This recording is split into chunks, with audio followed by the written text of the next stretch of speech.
So, dear friends, welcome to this session on emotional intelligence as a building block to great leadership. Now, what do you think is common amongst these great leaders? Do you feel it's their IQ? No, my dear friends. Only IQ cannot take you to that leadership position.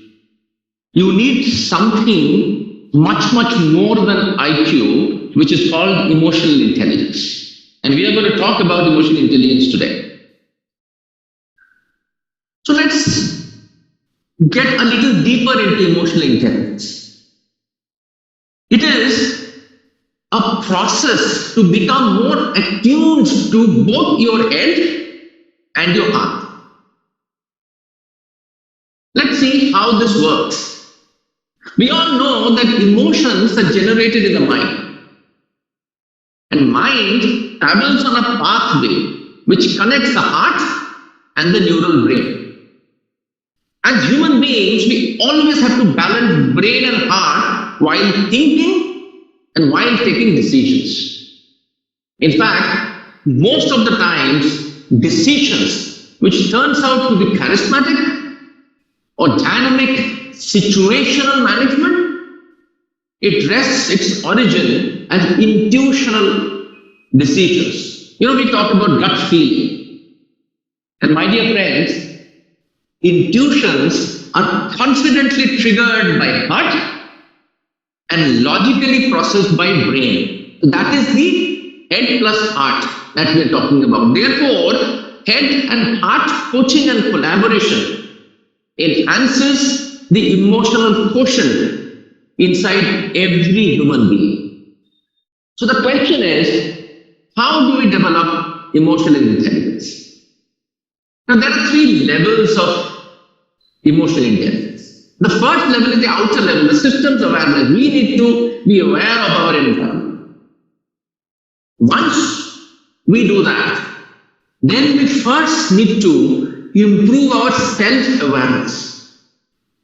We need to know ourselves, right? And once we know ourselves, then we need to self-regulate ourselves. So just being self-aware is not enough. We need to add that element of self-regulation to empower us to manage ourselves. But just being self-aware and managing ourselves, regulating ourselves is not enough. We need to perform. And for performance, we need to be motivated. So therefore, self-awareness, self-regulation, and motivation, these three elements form the first level of emotional intelligence, which is the inner level. Now, we are not individuals. We are social beings. We cannot work individually in isolation. We need to work with teams. We need to work with people because we are social beings and we can't achieve anything on a standalone basis. So we need to interact with people and get into relationships. So there we need two more elements. First, we need empathy. And second, we need social skills. Let me give you another example. Look at these musicians. They are world famous musicians. Pandit Ravi Shankar, Pandit Hari Prasad Chaurasia, Pandit Shiv Kumar Sharma.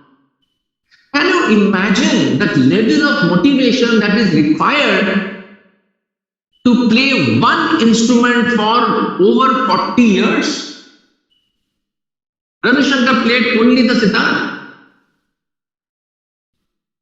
Pandit Hari Prasad Chaurasia spent his entire life playing Basuri. Same thing with Shiv Kumar Sharma. I hear people tell me that I am bored doing the same thing. I want to change. And I think of these personalities. They also could have said, I am bored. I don't want to play the flute anymore. Let me play, say, a keyboard. Or I am bored playing the sitar, let me play something else, let me play the guitar. They were motivated to spend their entire lifetime playing one instrument and getting deeper and deeper into the depths of classical music. Let me show you a video clip of Pandit Ravi Shankar playing for the last time to an audience while he was on life support, he was on oxygen.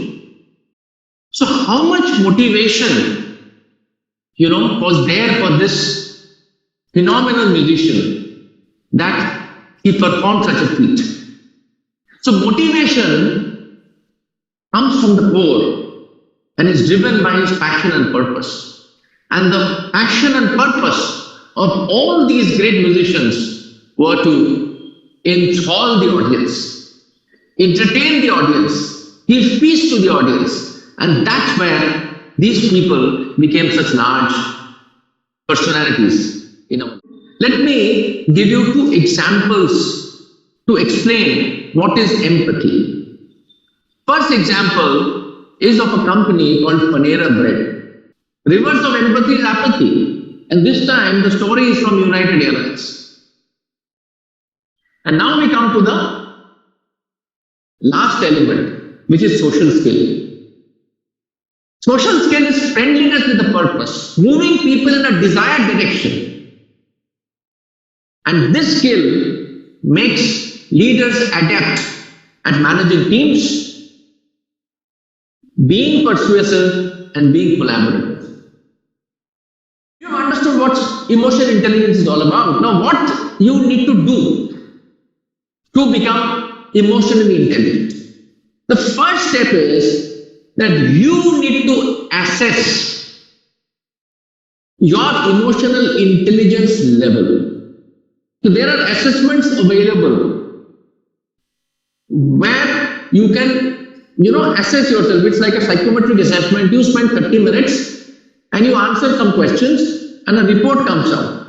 Now, why you need to do that? Because emotional intelligence, as I told you, it helps you, to communicate better. It will help you to reduce your anxiety. And if you're not anxious, you will be able to perform better. It will diffuse conflicts. It will improve your relationships with others. And you will be able to effectively overcome life's challenges. Yeah. So this assessment needs to be done. So once you assess, you will get your scales, your intrapersonal awareness scale, your interpersonal awareness scale, your intrapersonal management scale, and your interpersonal management scale. And you will get an overall number that this is your emotional intelligence, this is your emotional quotient. For example, in this particular case, this particular person, his emotional quotient is 46. So he needs to work on his emotional intelligence. Thank you so much.